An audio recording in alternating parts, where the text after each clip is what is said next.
Hello students, welcome to our stable class. जिन students की अभी बिल्कुल भी तैयारी नहीं है और बोर्ड एग्जाम पास है, इतना समय नहीं है कि वो सारा सिलेबस पढ़ सके। अब आपको वो सब इम्पोर्टेंट क्वेश्चन तैयार करने होंगे जिससे बोर्ड एग्जाम में आपके अच्छे मार्क्स आ सके।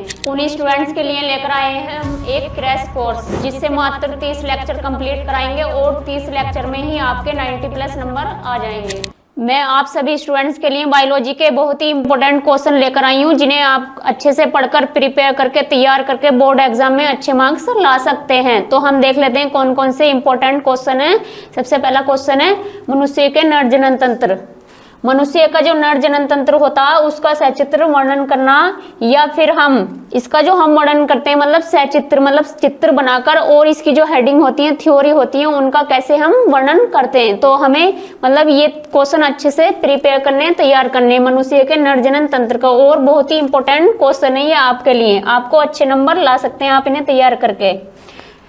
सेकंड क्वेश्चन है मतलब या तो मनुष्य का नर जनन तंत्र आ सकता है या क्या आ सकता है मादा जनन तंत्र। तो दोनों का सचित्र वर्णन या लॉन्ग में ही आएगा, तो आपको अच्छे से प्रिपेयर करना है हेडिंग से। और थर्ड क्वेश्चन है आवृतबीजी। जितने भी फूलों वाले पौधे होते हैं उनमें डबल फर्टिलाइजेशन या द्विवीय निषेचन की जो क्रिया होती है वो कैसे होती है, तो ये आपको अच्छे से तैयार करना है। इसका डायग्राम और इसमें जो थ्योरी है, अच्छे अच्छे मेन पॉइंट, और इसकी खोज किसने की थी, आपको अच्छे से प्रिपेयर करना। आवृतबीजी पौधे जो होते हैं उसमें गुरु बीजाणु जनन या मादा युग्मकोद्भिद का कैसे बनना, मतलब इस पर लॉन्ग में भी क्वेश्चन आ सकता है। गुरु बीजाणु जनन क्या है, इतना भी आ सकता है, या कोई बोल देगा मतलब मादा युग्मकोद्भिद क्या होता है, इसका सचित्र वर्णन कीजिए।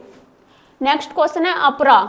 अपरा की डेफिनेशन लिखने को आ सकती है, या अपरा कितने टाइप का होता है उसके प्रकारों का भी वर्णन करना आपको। ये जितने भी क्वेश्चन है ये डिटेल में आएंगे आपको, और इनको डिटेल में हेडिंग लिखकर इनके बारे में लिखना। डायग्राम आपको अच्छे से बनाना, कलरफुल बनाना, तो आप अच्छे नंबर ला सकते हैं। बायोलॉजी देखो आपको डायग्राम जरूर बनाना पड़ेगा अगर आपको फुल मार्क्स लाने होंगे तो।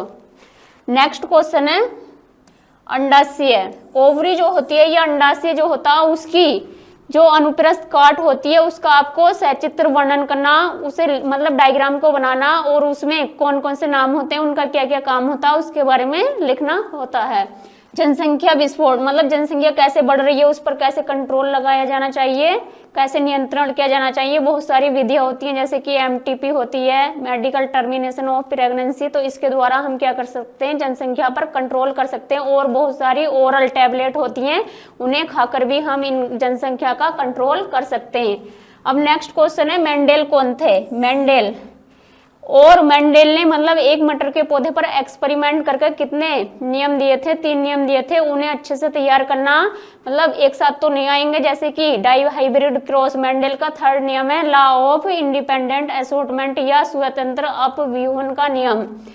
या पूछ लेगा कोई भी डाई हाइब्रिड क्रॉस क्या होता है उसके बारे में बताइए। तो मेंडेल का जो 3rd नियम होता, मेंडेल का 3rd नियम, तो डाई हाइब्रिड क्रॉस या द्विसंकर क्रॉस के द्वारा हम उसे समझा सकते हैं। या ऐसे भी आ सकता है मेंडेल का पहला नियम प्रभाविता का नियम क्या है उसे उदाहरण देकर समझाइए। या ऐसे भी आ सकता है, इसके एक्सेप्शन भी आ सकते हैं, मतलब अपवाद, जैसे कि अपूर्ण प्रभाविता क्या है उसे उदाहरण देकर समझाइए। नेक्स्ट क्वेश्चन है सहायक जनन तकनीकी। ART जो होती है मतलब जो जिन दंपतियों के बच्चे पैदा नहीं होते हैं उन्हें मतलब बच्चा पैदा करने के लिए ART जो तकनीक होती है उसके द्वारा बच्चे पैदा कर सकते हैं। तो ये भी आ सकता मतलब डिटेल में लिखने को। बंध्य दंपतियों को संतान पाने हेतु सहायता देने वाली IVF इन विट्रो फर्टिलाइजेशन के द्वारा बच्चे पैदा कर सकते हैं।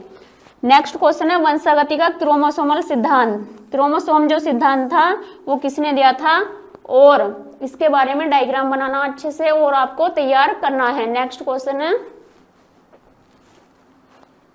डीएनए क्या होता है। डीएनए का पूरा नाम डीऑक्सीराइबोन्यूक्लिक एसिड और डीएनए की द्विकुंडलीय संरचना या डबल हेलिकल स्ट्रक्चर भी बोलते हैं इसको, या वाटसन और क्रिक का जो मॉडल होता है। अगर आपको ऐसे आ जाए क्वेश्चन में द्विकुंडलीय मॉडल या मतलब वाटसन और क्रिक का मॉडल, तो आपको एक ही आंसर करना है। ये बहुत ही इंपॉर्टेंट है, ये भी आपको अच्छे से लर्न करना, और इसका डायग्राम भी। नेक्स्ट क्वेश्चन है प्रोटीन सिंथेसिस। सेंट्रल डोग्मा आपने पढ़ा होगा, उसमें क्या बनाते हैं हम, डीएनए से डीएनए। तो उसे क्या बोलते हैं हम, अनुलेखन। और डीएनए से आरएनए बनाएंगे जब हम, तो उसे क्या बोलते हैं हम, ट्रांसक्रिप्शन। जब हम आरएनए से प्रोटीन बनाएंगे तो इसे क्या बोलते हैं हम, अनुवादन।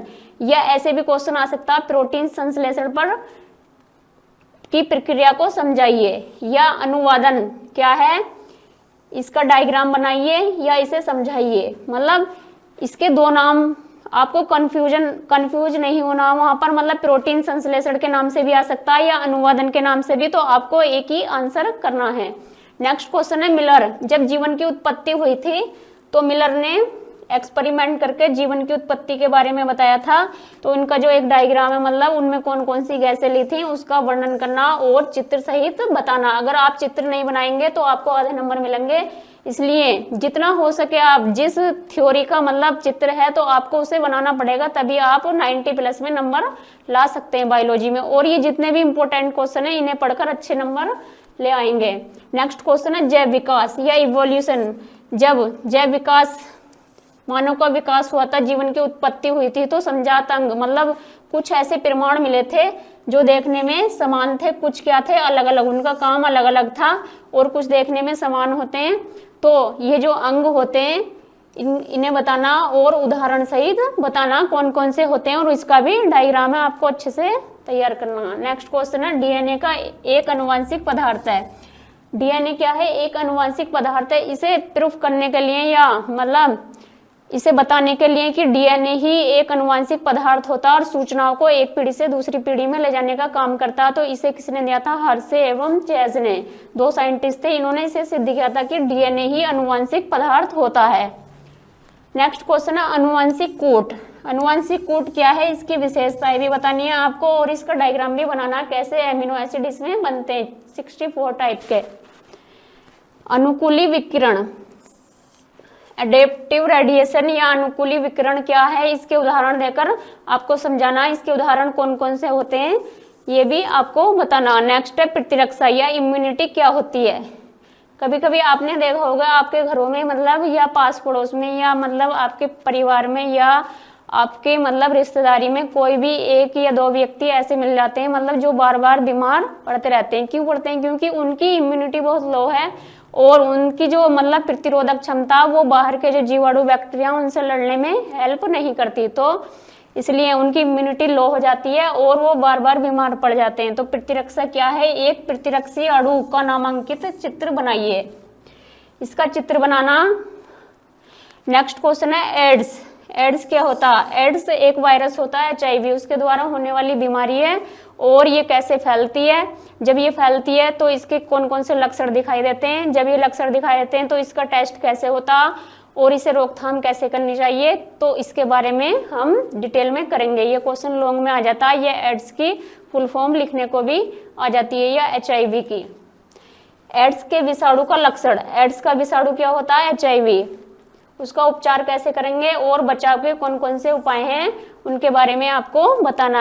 आपको अच्छे से तैयार करना और आपका राइटिंग भी अच्छा होना चाहिए, तभी आप 90+ में नंबर ला सकते हैं। नेक्स्ट क्वेश्चन है, मलेरिया रोग के लक्षण।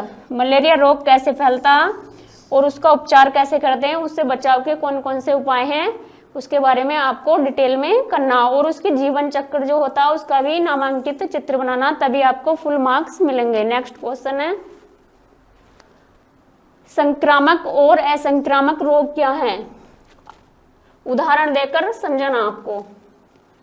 कुछ संक्रामक रोग जो एक व्यक्ति से दूसरे व्यक्ति में आसानी से फैल जाते हैं उन्हें क्या बोलते हैं हम, संक्रामक रोग। जो आसानी से नहीं फैलते उसे क्या बोलते हैं, असंक्रामक। तो इसके बारे में आपको उदाहरण देकर बताना और कौन कौन से होते हैं, 2-3 संक्रामक या असंक्रामक रोग जो होते हैं उनके बारे में भी बताना होता है, जैसे कि मलेरिया, टाइफाइड और निमोनिया। नेक्स्ट क्वेश्चन है, जैव गैस। इसके कई नाम होते हैं, जैसे कि जैव गैस, एक होता गोबर गैस, बायोगैस, मतलब 3। आपको कंफ्यूज नहीं होना, बायो मतलब बोर्ड एग्जाम में जैसे कि जैव गैस आ गया तो भी अगर आपको किसी ने गोबर गैस के नाम से लिखवाया है या तैयार कराया तो आप उसे ही करेंगे।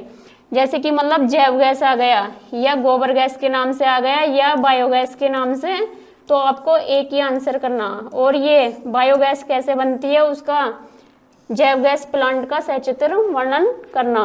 नेक्स्ट क्वेश्चन है जैव उर्वरक क्या होते हैं, उन्हें बताना, मतलब उनकी डेफिनेशन लिखनी है। नेक्स्ट क्वेश्चन है पीसीआर, इसका पूरा नाम है पॉलीमरेज चेन रिएक्शन। इसमें क्या करते हैं हम, डीएनए की बहुत सारी कॉपीज बनाते हैं इसके द्वारा।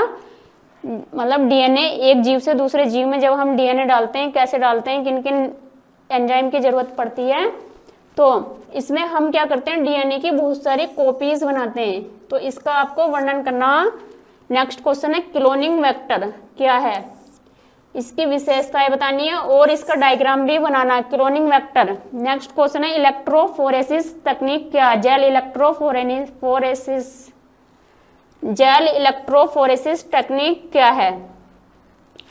जेल इलेक्ट्रोफोरेसिस तकनीक जो होती है उसमें क्या होते हैं, डीएनए के जो खंड होते हैं मतलब वो क्या हो जाते हैं, सेपरेट या अलग अलग हो जाते हैं, तो उन्हें हम किससे देखते हैं, एक इथिडियम या एगारोस जेल डालकर उन्हें देखते हैं हम, तो कैसे दिखते हैं हमें, इसे क्या बोलते हैं हम, जेल इलेक्ट्रोफोरेसिस तकनीक।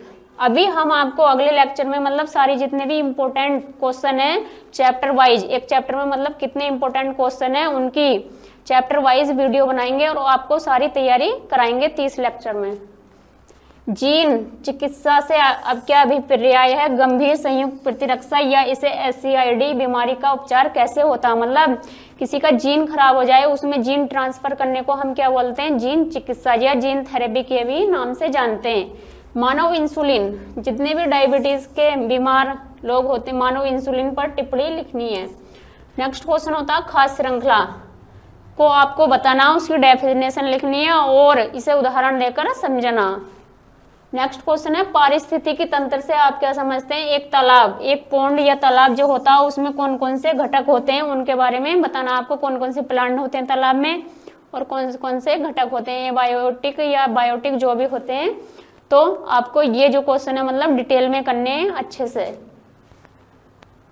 रेड डाटा बुक क्या होती है, जितने भी हमारे जीव जंतु इस संसार से विलुप्त होते चला जा रहे हैं तो उनका जो एक रिकॉर्ड है वो किस में रखते हैं हम, रेड डाटा बुक, एक किताब है, लाल आंकड़ों की किताब भी बोल सकते हैं हम इसको, तो इसमें हम कलेक्ट करके रखते हैं। इसकी क्या क्या उपयोगिता वो आपको बतानी है। नेक्स्ट है जैव विविधता, हमारी जो बायोडाइवर्सिटी है, अलग अलग टाइप के प्लांट, हॉटस्पॉट और मतलब बहुत सारी चीजें हैं, उन्हें कैसे हम सुरक्षित रख सकते हैं। तो जैव विविधता संरक्षण की विधियों का हमें वर्णन करना या समझाना उन्हें। परागण क्या होता, या मतलब परागण के प्रकारों को बताना, मतलब परागण क्या होता है, जब एंथर का स्टिग्मा पर, पोलन ग्रेन्स जो होते हैं वो एंथर से कहाँ चले जाते हैं, स्टिग्मा पर, इसे क्या बोलते हैं हम, परागण। परागण दो टाइप का होता है, एक होता है स्व परागण, पर परागण, तो इसे हमें अच्छे से तैयार करना। नेक्स्ट क्वेश्चन होता है शुक्राणु की संरचना, शुक्राणु की जो संरचना होती है स्पर्म की, उसका डायग्राम बनाना और उसमें कौन कौन सी हेडिंग होती है उसके बारे में भी आपको लिखना होता।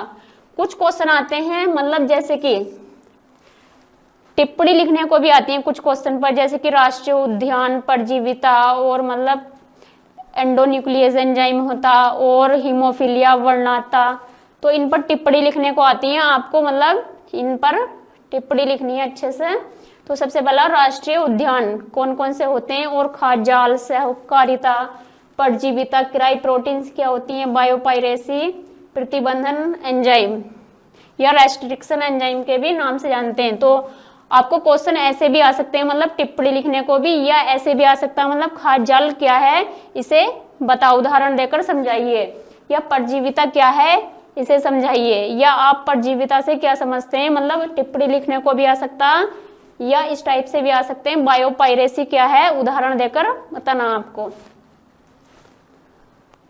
डीएनए पॉलीमरेज एंजाइम क्या होता है, प्रतिजैविक, एंटीबायोटिक क्या होती है, नशीली दवाइयां या ड्रग्स, वैक्सीनेशन टीकाकरण, इंटरफेरोन्स, डीएनए फिंगरप्रिंटिंग या टीआरएनए जो होता, तीन टाइप के होते हैं, आरएनए, टीआरएनए की जो क्लोवर लीफ संरचना है उसका डायग्राम अच्छे से आपको लर्न करना इस पर, या ऐसे भी आ सकता है मतलब टीआरएनए की क्लोवर लीफ संरचना को समझाइए या इसका वर्णन कीजिए, या ऐसे भी आ सकता है इस पर टिप्पणी लिखिए। चारगाफ नियम भी बताना आपको, चारगाफ नियम जो होता उस पे क्वेश्चन भी आ सकता, मतलब न्यूक्लियोटाइड 4 प्रकार के होते हैं, जैसे कि साइटोसिन की अमाउंट दे देगा कोई भी, और वहां पर आपको क्या बतानी है, एडेनिन की बतानी है या थाइमिन की बतानी है, या तीनों की पूछ लेगा, या मतलब एक की दे देगा, एक की पूछ लेगा। इस टाइप से क्वेश्चन आते हैं, तो ये आपको 2 नंबर में आता है। ये ऐसे भी आ सकता है चारगाफ नियम क्या है, और एक क्वेश्चन भी आ सकता है।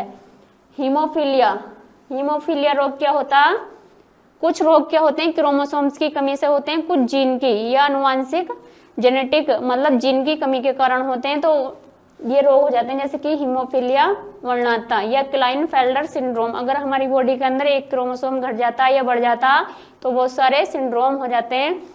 तो क्लाइनफेल्टर सिंड्रोम, डाउन सिंड्रोम, ये मेंडल का जो नियम होता है, पहला नियम है प्रभाविता का नियम, उसका अपवाद होता है अपूर्ण प्रभाविता।